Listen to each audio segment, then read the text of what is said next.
வணக்கம் நண்பர்களே, இன்றைக்கி இந்த வீடியோவில் எஜுகேஷனல் பர்பஸ் ரிலேட்டடுக்கான விவரங்களை தான் பார்க்க போகிறோம். வீடியோவை ஸ்கிப் பண்ணாமல் பாருங்கள். இன்றைக்கான job notification automotive manufacturing company work பண்ணக்கூடிய லொக்கேஷன் சென்னையில் மாம்பாக்கம் சிப்காட்குள்ளே தான் இந்த நிறுவனம் இருக்குது. Qualification 10th 12th ITI diploma முடித்தவங்க அப்ளை பண்ணலாம். ஜென்ரல் ஷிஃப்ட்டில் மட்டும் தான் ஒர்க் பண்ண போகிறீங்க. காலையில் 9 மணிலேருந்து ஈவினிங் 5 o'clock வரைக்கும் இருக்கும். ஏஜ் 18 வயசுலேருந்து 35 வயசுக்குள்ளே. ஜெண்டர் மேல்.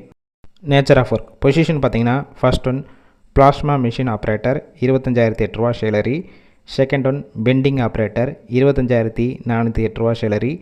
தேர்ட் ஒன் ஷேரிங் ஆப்ரேட்டர் 25,408 ரூபா salary. Fourth one diploma mechanical படித்தவங்க 21,000 ரூபா சேலரி. ஓவர் டைம் ஒர்க் பண்ணிங்கன்னா 1 ஹவருக்கு 244 ரூபா. பெனிஃபிட்ஸ் இஎஸ்ஐ பிஎஃப் ஷிஃப்ட் டயத்தில் ஃபுட்டு கொடுத்துருவாங்க. அக்காமடேஷன் சப்போர்ட் பண்ணி கொடுப்பாங்க. ரெண்டல் பேசிக்கில் இருக்கும். இந்த ஜாப்புக்கான இன்டர்வியூக்கு கான்டாக்ட் நம்பர் கொடுத்துருக்கோம். கால் பண்ணி மற்ற விவரங்களை கேட்டுட்டு ஜாயின் பண்ணிக்கலாம். கால் பிக் பண்ணலன்னா சேம் நம்பர் தான் வாட்ஸ்அப் நம்பர். அந்த நம்பருக்கு உங்கள் ரிசியூமையோ இல்லை வாய்ஸ் மெசேஜோ பண்ணுங்கள், ரிப்ளை பண்ணுவாங்க.